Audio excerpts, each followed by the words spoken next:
नमस्कार दोस्तों, मैं सत्य मिश्रा सभी का टेस्टी रनर्स के यूट्यूब चैनल पे स्वागत और अभिनंदन करता हूं। दोस्तों आज कुछ महत्वपूर्ण प्रश्नों की श्रृंखला लेके आया हूं जो कि आपके सीटेट एग्जाम के दृष्टि से बहुत ही ज़्यादा महत्वपूर्ण है। दोस्तों अब आपके सीटेट एग्जाम में ज़्यादा दिन बचा नहीं है, तो मैं सोचा एक श्रृंखला ऐसी ले आई जाए जो कि सबसे महत्वपूर्ण प्रश्न जो है उनके जो एक्सपेक्टेड प्रश्न है दोस्तों उनकी श्रृंखला लेके आया हूँ मैं आप सभी के लिए। और शुरू से अंत तक पूरा वीडियो देखिएगा और अपने कमेंट जरूर बताइए दोस्तों कि आप कितने प्रश्न इसमें से कर पा रहे हैं। ठीक है, चलिए स्टार्ट करते हैं आज की क्लास का पहला प्रश्न। यहाँ पे पहला प्रश्न आपके सामने स्क्रीन पे आ चुका है। देखिए, किसके नेतृत्व में चिपको आंदोलन को मजबूती दी गई थी?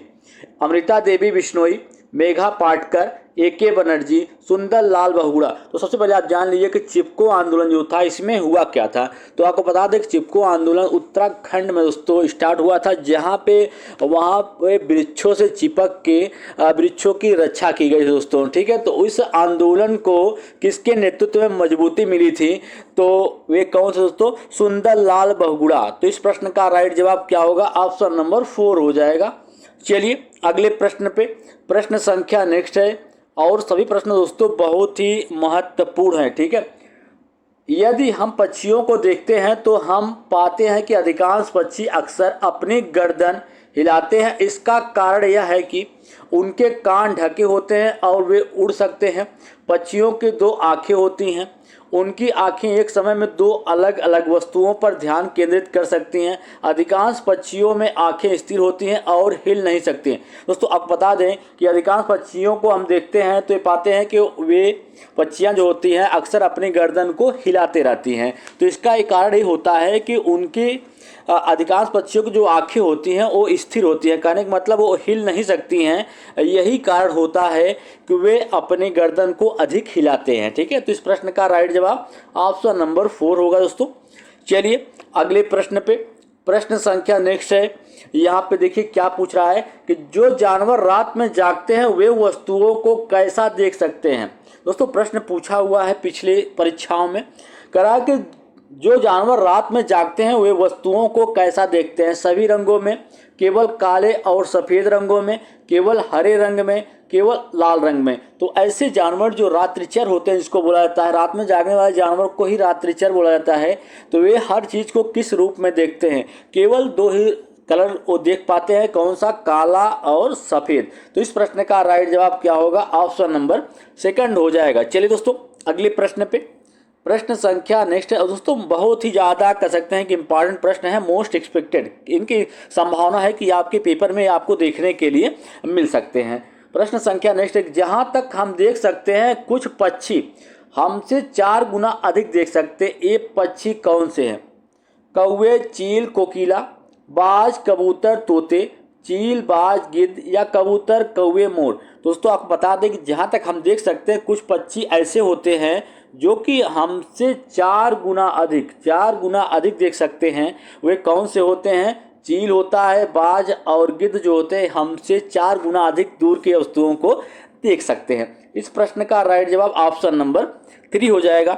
चलिए अगले प्रश्न पे, प्रश्न संख्या नेक्स्ट है दोस्तों कि यहाँ पे पूछा है कि निम्नलिखित में से कौन सी जीवन प्रक्रिया युग्म पादपों और जंतुओं दोनों में होती है? कौन सी ऐसी जीवन की प्रक्रिया है जो कि पादपों और जंतुओं दोनों में ही होती है? प्रजनन और भोजन बनाना, प्रजनन और अंकुरण करना, वृद्धि और प्रजनन, वृद्धि और भोजन बनाना। तो इनमें से कौन सी जीवन प्रक्रिया है जो कि पादपों और जंतुओं दोनों में होती है? तो जान लीजिए दोस्तों इसमें से क्या राइट होगा? वृद्धि और प्रजनन जो है वो दोनों में होती है, चाहे वो पादप हो चाहे जंतु हो। ठीक है, तो इस प्रश्न का राइट जवाब ऑप्शन नंबर 3 होगा। दोस्तों कमेंट करके जरूर बताइएगा कि आपके द्वारा कितने प्रश्नों को सही हो पा रहा है। ठीक है, चलिए अगले प्रश्न पे, प्रश्न संख्या नेक्स्ट है। यहाँ पे पूछा रहा है कि खाद्य के पाचन में शामिल जटिल प्रक्रमों का सही क्रम क्या है? तो खाद्य के पाचन में शामिल मतलब खाद्य का जो पाचन होता है, जो भोजन हम ग्रहण करते हैं दोस्तों, उसका किस किस स्टेप में होकर पाचन होता है, उसका इसमें से आपको सही क्रम बताना है। देखिए ऑप्शन 1 दे रखा है कि अंतर्ग्रहण, अवशोषण, पाचन, स्वांगीकरण या निष्कासन। अंतःकरण, पाचन, अवशोषण, स्वांगीकरण, निष्कासन। ऑप्शन 3 है कि अंतःग्रहण, पाचन, स्वांगीकरण, अवशोषण और निष्कासन। अंतग्रहण, स्वांगीकरण, अवशोषण, पाचन और निष्कासन। दोस्तों आपको बता दें कि इसमें दो चीज़ें तो कॉमन है, एक अंतग्रहण मतलब शुरुआती क्रिया होती है और लास्ट क्रिया जो होती है वो क्या होती है, निष्कासन होती है। और सेकंड थर्ड क्रिया क्या होती है, सेकंड थर्ड और फोर्थ। दोस्तों आपको बता दें कि सेकंड क्रिया होती है पाचन होती है, थर्ड होता है अवशोषण और फोर्थ होता है स्वांगीकरण। तो इस प्रश्न का राइट जवाब क्या हो जाएगा, ऑप्शन नंबर सेकंड इसका राइट जवाब, क्योंकि पहली क्रिया क्या होती है, अंतग्रहण करना, फिर होता है पाचन, उसके बाद होता है अवशोषण, फिर स्वांगीकरण और फिर क्या होता है, निष्कासन की क्रिया होती है। चलिए अगले प्रश्न पे, प्रश्न संख्या नेक्स्ट है। अब यहाँ पे पूछा जा रहा है दोस्तों कि बकुला भैंस पर क्यों बैठता है। जो बकुला होता है दोस्तों आप अक्सर देखे होंगे कि जब जानवर पशु या मवेशी कहीं पे खड़े रहते हैं या चर रहे होते हैं तो उसके ऊपर कौवा जो होता है या बकुला जो होता है दोस्तों बार बार जाके बैठता है। कारण क्या है, बकुला मनोरंजन के लिए भैंस के पीठ पे बैठता है। भैंस बकुले को एक स्थान से दूसरे स्थान तक ले जाने में मदद करती है। क्या भाई बकुला जो होता है उड़ नहीं सकता है जो भैंस की मदद लेगा, बिल्कुल गलत दोस्तों। और मनोरंजन क्या मिलेगा उसको, बकुला भैंस को डराना चाहता है, बिल्कुल गलत। तो बकुला और भैंस में एक सहजीवी संबंध होता है जिसके कारण बकुला जो होता है भैंस के पीठ पे बैठता है। जो बकुला दोस्तों भैंस के पीठ पे पाए जाने वाले जो कीड़े होते हैं दोस्तों, जिससे भैंस या मवेशी होते हैं दोस्तों जो उनको परेशान करता है, उनके शरीर पे काटते रहते हैं, उनको खाने के लिए बकुला जो होता है उसके पीठ पे जाके बैठता है। इस प्रश्न का राइट जवाब ऑप्शन नंबर 4 है। चलिए अगले प्रश्न पे, अब प्रश्न संख्या नेक्स्ट है दोस्तों। यहाँ पे पूछा रहा है कि निम्नलिखित में से कौन सा जड़ों का कार्य नहीं है। एक पौधा दोस्तों, एक पौधा होता है, आप सभी को पता है कि पौधा होता है जिसमें क्या होती हैं, पत्तियाँ होती हैं और तना होता है, ठीक है, और ढेर सारी उसकी क्या होती है, जड़ें होते हैं जो भूमि के अंदर रहती हैं, ठीक है। तो इसमें पूछ रहा है कि कौन सा कार्य जड़ों का कार्य नहीं होता है। तो इसमें से आपको बताना है कि जड़ों का कार्य कौन सा नहीं है। पौधों को जकड़ना, जाहिर सी बात है दोस्तों, मिट्टी में पौधों को क्या करती हैं, जकड़े रहती हैं। पानी का अवशोषण करती हैं, पौधों के लिए पानी और खनिज पदार्थों का अवशोषण करती हैं। और स्टार्च बनाना दोस्तों यही काम नहीं करती हैं, कौन सा, स्टार्च बनाने का काम। और पौधे की जो पत्तियां होती हैं दोस्तों कैसी होती हैं, हरी होती हैं। और हरा रंग क्यों होता है पौधों का, क्योंकि उसमें क्लोरोफिल पाया जाता है। और हरे पौधों की एक क्वालिटी दोस्तों प्रकाश संश्लेषण क्रिया करते हैं और अपने भोजन का निर्माण करते हैं। चलिए अगले प्रश्न पे, अब प्रश्न संख्या नेक्स्ट है दोस्तों, इसको देखिएगा। यहाँ पे पूछा जा रहा है कि रेगिस्तान ओक के बारे में निम्नलिखित कथनों का अध्ययन किया। दोस्तों बहुत ही अच्छा प्रश्न है, पूरी संभावना है कि आपके एग्जाम में आपको देखने के लिए मिल सकता है कि रेगिस्तान ओक के बारे में निम्नलिखित कथनों का अध्ययन कीजिए। कि कथन एक है कि रेगिस्तान ओक एक वृक्ष है जो लगभग हमारी कक्षाओं जितना अर्थात लगभग 4 मीटर लंबा होता है। कथन बी है कि इस वृक्ष की जड़ें इसकी ऊंचाई से लगभग 30 गुना गहराई तक भूमि में नीचे तक जाती हैं जब तक कि यह पानी तक न पहुंच जाए। कथन सी है कि इस वृक्ष के तने में पानी एकत्रित होता है। कथन डी है कि यह वृक्ष अबू धाबी में पाया जाता है। दोस्तों इस प्रश्न का जो राइट जवाब होगा रेगिस्तान ओके के बारे में वो ये होगा कि रेगिस्तान ओके एक वृक्ष है जो कि लगभग हमारी कक्षा के जितना क्या होता है, लंबा होता है, जिसकी लंबाई 4 मीटर के लगभग होती है। दूसरा कथन है कि इस वृक्ष की जड़ें इतनी ऊंचाई से लगभग, इसकी जो ऊंचाई होती है उसके लगभग 30 गुना गहराई तक जाती है। सबसे खास बात है जब तक उनको पानी नहीं मिल जाता दोस्तों तब तक वो जो जड़ें होती हैं गहराई तक जाती रहती है। ये भी कथन सही हो गया। इस वृक्ष के तने में पानी एकत्रित रहता है, बिल्कुल सही दोस्तों। इस वृक्ष के तने में पानी एकत्रित रहता है जिससे पानी की कमी होने पर स्थानीय लोग जो होते हैं इसके तने में पाइप लगा के पानी का उपयोग करते हैं। तो इस प्रश्न का राइट जवाब दोस्तों क्या हो जाएगा, ऑप्शन नंबर 3 इसका राइट जवाब होगा। चलिए अगले प्रश्न पे, प्रश्न संख्या नेक्स्ट है कि खेजड़ी वृक्ष के बारे में सही कथनों का चयन कीजिए। दोस्तों अच्छा प्रश्न है ये भी। खेजड़ी वृक्ष के बारे में सही कथनों का चयन कीजिए। कथन एक है कि यह वृक्ष मुख्य रूप से मरुस्थलीय क्षेत्रों में पाया जाता है। कथन बी है कि यह ज़्यादा जल के बिना बढ़ता है। कथन सी है कि यह एक छायादार वृक्ष है और बच्चे इसकी छाया में खेलना पसंद करते हैं। यह अपने तनों में जल जमा करता है और लोग इस जल को पीने के लिए पतले पाइप का उपयोग करते हैं। दोस्तों ये जो क्वालिटी यहाँ पे दिया गया है इस पेड़ के बारे में, एक इसकी क्वालिटी है रेगिस्तान ओक के जो वृक्ष है दोस्तों उसकी क्वालिटी यहाँ पे दिया गया है कि उसके तने में क्या होता है, पानी एकत्रित रहता है जो स्थानीय लोग उसका यूज पीने के लिए करते हैं। इसके अलावा सभी कथन किसके बारे में? खेजड़ी वृक्ष के। तो इस प्रश्न का राइट जवाब क्या हो जाएगा दोस्तों? कथन 1 सही है, कथन बी सही है, कथन सी। तो इस प्रश्न का राइट जवाब ऑप्शन नंबर ए होगा। चलिए अगले प्रश्न पे। अब प्रश्न संख्या नेक्स्ट है हाथियों, जो जानवर दोस्तों, हाथी बहुत इंपॉर्टेंट है, इससे रिलेटेड प्रश्न आपके परीक्षा में देखने के लिए मिलते हैं कि हाथियों के झुंड के बारे में सही कथनों का चयन कीजिए। कथन 1 है कि हाथी के झुंड में मुख्यतः 14 से 15 वर्ष तक के मादा और बच्चे हाथी होते हैं। कथन बी है कि हाथी के झुंड में एक विशेष परिवार के सदस्य होते हैं। सी है कि सबसे बुजुर्ग मादा हाथी झुंड का नेता होती है। कथन डी है कि हाथी का झुंड कितनी भी संख्या में मादा हाथी और बच्चों को समायोजित कर सकता है। तो आप जान लीजिए दोस्तों, हाथियों के झुंड की विशेषता होती है कि हाथियों के झुंड में मादा हाथी होती है और उनकी संख्या 10 से 12 उनकी संख्या होती है। और जो मादा हाथी होते हैं दोस्तों, जब जो बच्चे होते हैं उनकी उम्र जब 14 से 15 साल हो जाती है तो झुंड को छोड़ के अलग हो जाते हैं, ठीक है। और सबसे बुजुर्ग मादा हाथी जो होती है वही पूरे झुंड का क्या करती है? नेतृत्व करती है, अर्थात वही मुखिया होती है, ठीक है। अब उसके बनावट के बारे में दोस्तों आप जान लीजिए कि हाथी के बड़े बड़े कान होते हैं जिसकी सहायता से वे क्या करती है? अपने शरीर को क्या करती है? हवा देती है दोस्तों। इसके अलावा जो मक्खी होते हैं या कीड़े होते हैं उनको उड़ाने का भी काम इसकी सहायता से करती है। और हाथी को कीचड़ में खेलना बहुत ही ज़्यादा अच्छा लगता है, ठीक है। अच्छा क्यों लगता है? क्योंकि उसकी सहायता से अपने शरीर को क्या करती है? ठंडक पहुंचाती है, ठीक है। और एक जो हाथी होता है एक दिन में 100 से ज़्यादा पत्तियां और टहनियाँ जो है वो खा जाता है। तो इस प्रश्न का राइट जवाब क्या होगा? आपका बता दें आपको कि इसमें से जो कथन ए है और सी है यही दोनों राइट होंगे, बाकी सभी क्या है? रॉन्ग है। तो सही कथन के बारे में पूछ रहा है तो ए और सी क्या है? राइट जवाब है। चलिए अगले प्रश्न पे। अब प्रश्न संख्या नेक्स्ट है दोस्तों, और दोस्तों वीडियो को शेयर जरूर करिएगा ताकि आपके साथ साथ और बच्चों को भी इससे मदद मिल सके। एक समावेशी कक्षा में भाषा शिक्षक को किस बिंदु का सबसे अधिक ध्यान रखना चाहिए? कि सभी बच्चों को समान रूप से गृह कार्य देना चाहिए, सभी बच्चों को समान गतिविधियों में शामिल होने के लिए प्रोत्साहित करना चाहिए, सभी बच्चों से समान अपेक्षाएं रखना, विविध प्रकार के दृश्य श्रव्य सामग्री का उपयोग करना। दोस्तों बिल्कुल सही बात। समावेशी शिक्षा या समावेशी कक्षा ऐसी कक्षा होती है जिसमें सभी बच्चों का बिना किसी भेदभाव का स्वागत होता है, वो तत्पर होता है सभी बच्चों को शिक्षा देने के लिए, ठीक है। तो चाहे प्रतिभाशाली छात्र हो, चाहे सामान्य बालक हो, चाहे पिछड़ा हो, तो सबके लिए समावेशी शिक्षा जो है सबके लिए बराबर होती है, ठीक है। तो इसमें जो इसका जो ऑप्शन नंबर सेकंड है वो राइट जवाब होगा, क्योंकि सभी बच्चों को समान गतिविधियों में शामिल करने के लिए प्रोत्साहित करना, ठीक है। चलिए आगे चलते हैं प्रश्न संख्या नेक्स्ट पे। अब इसको देखिएगा दोस्तों, यहाँ पूछा जा रहा है कि सांप के बारे में सही कथन का चयन कीजिए। कथन 1 है कि हमारे देश में केवल 4 प्रकार के जहरीले सांप पाए जाते हैं। कथन बी है कि कोबरा सांपों की एक जहरीली किस्म है।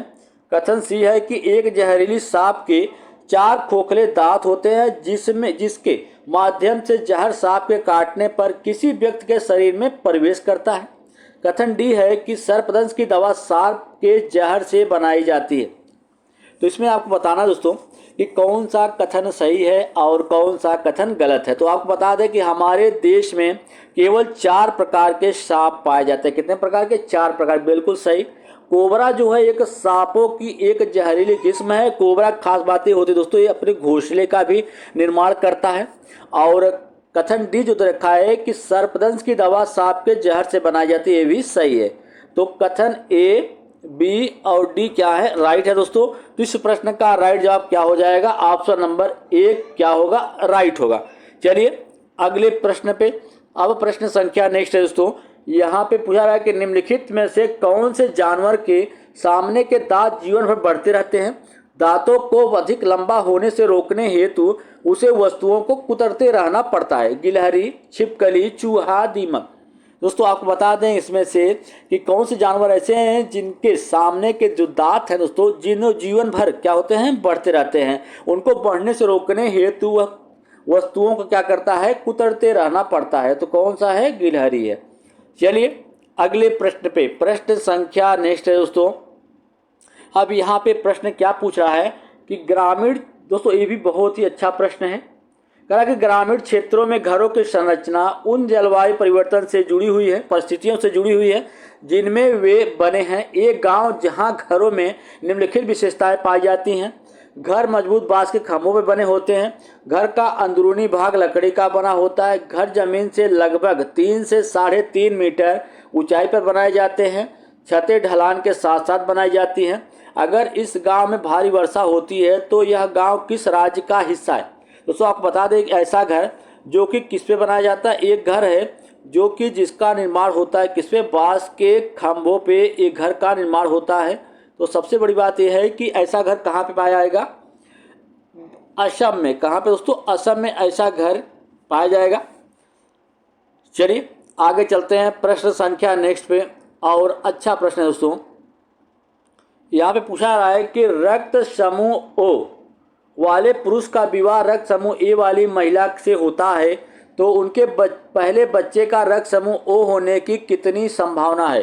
दोस्तों कोई व्यक्ति है, यहाँ पे आपको बता दें कि कोई व्यक्ति है जिसका विवाह, कोई व्यक्ति है, पुरुष है जिसका रक्त समूह क्या है? ओ है, और उसका विवाह ए रक्त समूह वाली महिला से हो जाता है तो ओ होने के कितने % चांस है दोस्तों? तो यहाँ पे ओ रक्त समूह होने का 50% चांस है। ठीक है, इस प्रश्न का राइट जवाब क्या हो जाएगा? ऑप्शन नंबर फर्स्ट इसका राइट जवाब होगा। चलिए अगले प्रश्न पे, प्रश्न संख्या नेक्स्ट है। कहा कि कांच के जार और बोतलों को अचार भरने से पहले धूप में अच्छी तरह सुखाया जाता है, ऐसा क्यों किया जाता है? उनमें धूल को हटाने के लिए, नमी को पूरी तरह से दूर करने के लिए, अचार को स्वादिष्ट बनाने के लिए, या उनका तापमान बढ़ाने के लिए? तो कांच के जार या बोतलों में अचार भरने से पहले उन्हें धूप में अच्छी तरीके से सुखाया जाता है। ऐसा क्यों? क्योंकि उसमें से नमी जो होती है दोस्तों जार में, उसको पूरी तरीके से हटाने के लिए, ताकि जो है अचार खराब ना हो। ठीक है, इस प्रश्न का राइट जवाब ऑप्शन नंबर सेकंड हो जाएगा।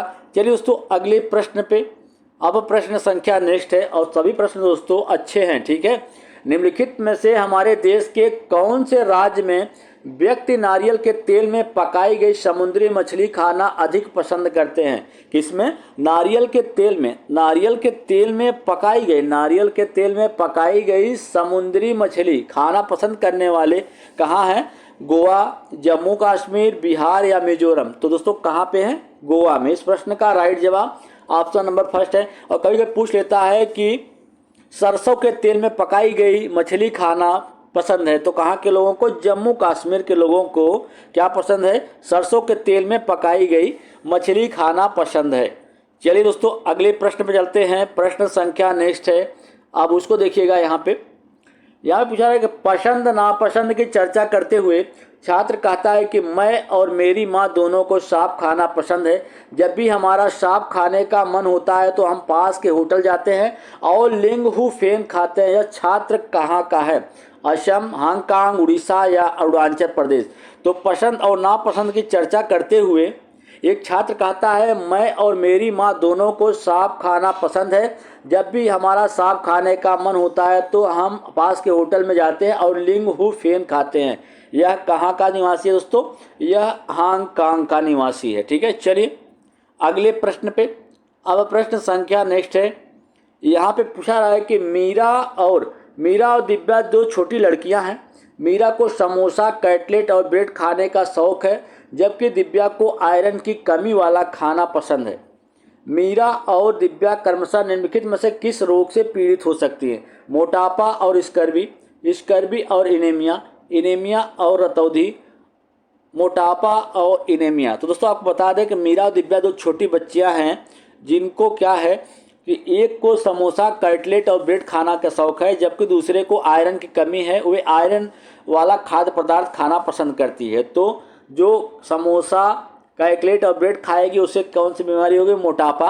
और जिसको आयरन की कमी है वो क्या करेगी? एनीमिया रोग हुआ है। ठीक है, तो इस प्रश्न का राइट जवाब ऑप्शन नंबर 4 हो जाएगा। दोस्तों कभी कभी पूछ लेता है स्कर्वी रोग किस विटामिन की कमी से होता है? तो स्कर्वी जो है विटामिन सी की कमी से होता है, और रतौंधी जो होता है किसकी कमी से? विटामिन ए की कमी से रतौंधी रोग होता है। ठीक है, चलिए दोस्तों अगले प्रश्न पे, प्रश्न संख्या नेक्स्ट है। यहाँ पे पूछा जा रहा है कि विटामिन ऐसे पदार्थ हैं जिन्हें हमारे शरीर को समान रूप से विकसित और विकसित करने की आवश्यकता होती है। हमारे शरीर में सूर्य के प्रकाश की मदद से तैयार किया गया विटामिन, वह कौन सा विटामिन है जो कि कैसे तैयार होता है? सूर्य के प्रकाश की मदद से तैयार किया गया विटामिन कौन सा है? तो विटामिन डी जो होता है, जो सूर्य के प्रकाश से तैयार होता है। ठीक है, तो इस प्रश्न का राइट जवाब क्या हो जाएगा? ऑप्शन नंबर फर्स्ट इसका राइट जवाब दोस्तों। सॉरी, यहाँ पे 1 2 3 और 4। ठीक है, तो इसका राइट जवाब क्या होगा? ऑप्शन नंबर फर्स्ट इसका राइट जवाब होगा। चलिए अगले प्रश्न पे, प्रश्न संख्या नेक्स्ट है।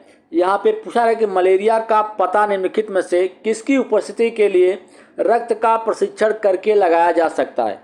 तो मलेरिया रोग जो होता है दोस्तों किससे होता है? मच्छरों के काटने से होता है। ठीक है, और मलेरिया खोज दोस्तों किसने किया था? रोनाल्ड रॉस ने इसकी खोज किया था, जिसके लिए उन्हें नोबेल पुरस्कार से भी सम्मानित किया गया था। तो मलेरिया का पता निम्नलिखित में से किसकी उपस्थिति के लिए रक्त का परीक्षण करके लगाया जा सकता है? रक्त में यकृत कोशिकाओं के वृद्धि का, खारे पानी में मच्छर के लार्वा का, लाल रक्त कोशिकाओं में मच्छर के अंडे का, लाल रक्त कोशिकाओं में प्लाज्मोडियम। तो आपको बता दें दोस्तों कि रक्त के जांच से पता चल जाता है कि अगर रक्त कोशिकाओं में प्लाज्मोडियम पाया जाता है तो उसको क्या हुआ है? तो मलेरिया है। ठीक है, तो यही उसका लक्षण होता है और रक्त का परीक्षण करने के बाद ही उस चीज़ की जानकारी हो पाती है। इस प्रश्न का राइट जवाब क्या है? ऑप्शन नंबर 4 है। चलिए अगले प्रश्न पे, अब प्रश्न संख्या नेक्स्ट है दोस्तों। यहाँ पे पूछा रहा है कि एक किसान अपने खेत में अधिक उर्वरक और कीटनाशकों का उपयोग करके बार बार धान की फसल उगा रहा है। इस क्रिया के कारण उसके खेत की मिट्टी हो जाएगी जुताई के लिए उपयुक्त, बंजर या अन्य फसलों हेतु भी उपजाऊ, केवल धान की फसल हेतु उपजाऊ। तो एक किसान है जो दोस्तों क्या कर रहा है कि बार बार एक क्षेत्र है, उसके पास खेत का हिस्सा है जिसमें विभिन्न प्रकार के रसायनों का उपयोग करके और एक ही फसल को क्या करता है, वो बार बार उगा रहा है। तो एक समय ऐसा आएगा कि ये जमीन कैसी हो जाएगी दोस्तों? बंजर हो जाएगी। कहने का मतलब इसमें किसी भी प्रकार की खेती करना असंभव हो जाएगा। इस प्रश्न का राइट जवाब ऑप्शन नंबर 2 है। चलिए अगले प्रश्न पे, अब प्रश्न संख्या नेक्स्ट है दोस्तों। कह रहा है कि मधुमक्खी पालन के बारे में सही कथन का चयन किया। दोस्तों बहुत ही अच्छा प्रश्न है और जितने प्रश्न दोस्तों मैं इस श्रृंखला में करवा रहा हूं, पूरी उम्मीद है इसमें से काफ़ी प्रश्न आपके परीक्षा में आपको देखने के लिए मिलेंगे। ठीक है, तो प्रश्न है कि मधुमक्खी पालन के बारे में सही कथन का चयन करना है। कथन 1 है कि जनवरी से मार्च मधुमक्खी पालन शुरू करने का सबसे अच्छा समय है। बिल्कुल गलत दोस्तों। मधुमक्खी पालन का जो समय है कब से है? अक्टूबर से लेके दिसंबर का मंथ जो है वो सबसे उपयुक्त माना जाता है मधुमक्खी पालन के लिए। मधुमक्खी लीची के फूलों से आकर्षित होती हैं, बिल्कुल सही बात है। मधुमक्खी को रखने और उसके द्वारा उत्पादित शहद को संग्रहित करने के लिए बक्से की आवश्यकता होती है, बिल्कुल सही। मधुमक्खियों के लिए शरबत बनाने के लिए चीनी खरीदी जाती है, बिल्कुल दोस्तों। इस प्रश्न का राइट जवाब क्या हो जाएगा कि आपको बता दें कि मधुमक्खियों के बारे में जो कथन 1 दिया है यही गलत है, बाकी सभी कथन क्या है? राइट है। तो इस प्रश्न का राइट जवाब ऑप्शन नंबर 3 होगा। मधुमक्खी जो होती है दोस्तों, मधुमक्खी छत्ते के बारे में आप जान लीजिए। मधुमक्खी के छत्ते में कहीं पूछ लेता है कि रानी मधुमक्खियाँ कितनी होती हैं, तो रानी मधुमक्खी 1 होती है और कुछ उसमें थोड़ी बहुत मात्रा में नर होते हैं और सबसे ज़्यादा मात्रा में श्रमिक मधुमक्खियाँ पाई जाती हैं जो कि मधुमक्खी के छत्ते के लिए सभी कार्य करते हैं। रस को इकट्ठा करना या छत्ते का निर्माण करना और अंडे की देखरेख करना, ये सारे काम किसका होता है? श्रमिक मधुमक्खियों का। चलिए अगले प्रश्न पे, अब प्रश्न संख्या नेक्स्ट है दोस्तों। यहाँ पे पूछा रहा है कि मिजोरम में प्रचलित झूम खेती के बारे में निम्नलिखित कथनों का अध्ययन कीजिए। तो कभी कभी पूछ लेता है कि झूम की खेती कहाँ पे होती है, तो झूम की खेती कहाँ होती है? मिजोरम में की जाती है। तो इसमें से आपको कुछ कथन दिए गए हैं, आपको बताना है कि कौन से कथन क्या हैं, सही हैं। तो कथन 1 है कि एक फसल काटने के बाद कुछ वर्षों के लिए भूमि खाली रह जाती है। कथन B है कि भूमि पर उगने वाले बांस या खरपतवार को काटकर जला दिया जाता है। कथन C है कि बीज बोने से पहले भूमि की गहरी जुताई की जाती है। कथन D है कि एक खेत में 3 या 4 विभिन्न प्रकार की फसलें उगाई जाती हैं। और कथन E है कि रासायनिक उर्वरकों और कीटनाशकों का भी आवश्यकता अनुसार उपयोग किया जाता है। सही कथन आपको बताना है। तो मिजोरम में प्रचलित झूम की खेती है, तो इसकी जो सही विशेषताएं हैं आप जान लीजिए कि क्या है कि एक फसल को काटने के बाद कुछ वर्षों के लिए भूमि को खाली रख दिया जाता है। कथन 2 है कि भूमि पर उगने वाले बांस या खरपतवार को काटकर जला दिया जाता है, बिल्कुल सही। कथन A B सही हो गया। और कथन D क्या है? राइट है कि एक खेत में 3 या 4 विभिन्न प्रकार की फसलें उगाई जाती हैं। तो इस प्रश्न का राइट जवाब दोस्तों क्या हो जाएगा? ऑप्शन नंबर फर्स्ट इसका राइट जवाब होगा। चलिए अगले प्रश्न पर चलते हैं। प्रश्न संख्या नेक्स्ट है। अब यहाँ पे पूछा जा रहा है कि कौन सी दो गैसें 99% वायुमंडल का निर्माण करती हैं? ओजोन और ऑक्सीजन, ऑक्सीजन और नाइट्रोजन, कार्बन डाइऑक्साइड और ओजोन, आर्गन और ओजोन। तो इसमें से बताना है आपकी कौन सी दो गैसें हैं जो कि 99% वायुमंडल का निर्माण करती हैं। तो इसमें से कौन सी दो गैसें हैं आप भी जान लीजिए कि एक गैस दोस्तों क्या है, नाइट्रोजन है, दूसरी क्या है, ऑक्सीजन है। तो सबसे ज़्यादा मात्रा में वायुमंडल में कौन सी गैस पाई जाती है? नाइट्रोजन पाई जाती है। और दूसरे मात्रा में दोस्तों और पूछ लेता है, ठीक है। तो इस प्रश्न का जो राइट जवाब है कौन सी दो गैसें 99% वायुमंडल का निर्माण करती हैं, तो ऑक्सीजन और नाइट्रोजन। इस प्रश्न का राइट जवाब क्या है? ऑप्शन नंबर फर्स्ट है दोस्तों। चलिए आगे चलते हैं प्रश्न संख्या नेक्स्ट पे। इसको देखिएगा, यहाँ पे पूछा है तरुण भारत संघ नामक समूह किससे संबंधित है? पुरानी झीलों का पुनर्निर्माण, अधिगम में विशेष रूप से सक्षम बच्चों की मदद करना, स्कूल में पका हुआ मध्याह्न भोजन उपलब्ध कराना, EWS से संबंधित बच्चों के लिए मुफ्त कोचिंग कक्षाएं। तो तरुण भारत संघ नामक जो समूह दोस्तों किससे संबंधित है? वो जल संरक्षण के लिए जाने जाते हैं दोस्तों, जिसमें आपको क्या आता है कि पुरानी झीलों का पुनर्निर्माण करना, ठीक है, किसके अंतर्गत आता है? तरुण भारत संघ के अंतर्गत आता है। और राजेंद्र सिंह, कभी कभी पूछ लेता है दोस्तों जल पुरुष के नाम से किसे जाना जाता है? तो राजेंद्र सिंह जो है दोस्तों उनको जल पुरुष के नाम से जाना जाता है। तो इस प्रश्न का राइट जवाब ऑप्शन नंबर फर्स्ट है। चलिए अगले प्रश्न पे। अब यहाँ पे प्रश्न संख्या नेक्स्ट है। यहाँ पे पूछा रहा है कि रेखा की माता प्रतिदिन तालाब से एकत्रित जल में फिटकरी मिलाते हैं ताकि हल्की निलंबित अशुद्धियों के अवसादन के लिए, कठोर जल को मृदु जल बदलने के लिए, जल में कीटाणुओं को मारने के लिए, जल को रंगहीन करने के लिए। तो रेखा की माता प्रतिदिन तालाब से एकत्रित पानी में फिटकरी मिलाती हैं उस किस लिए?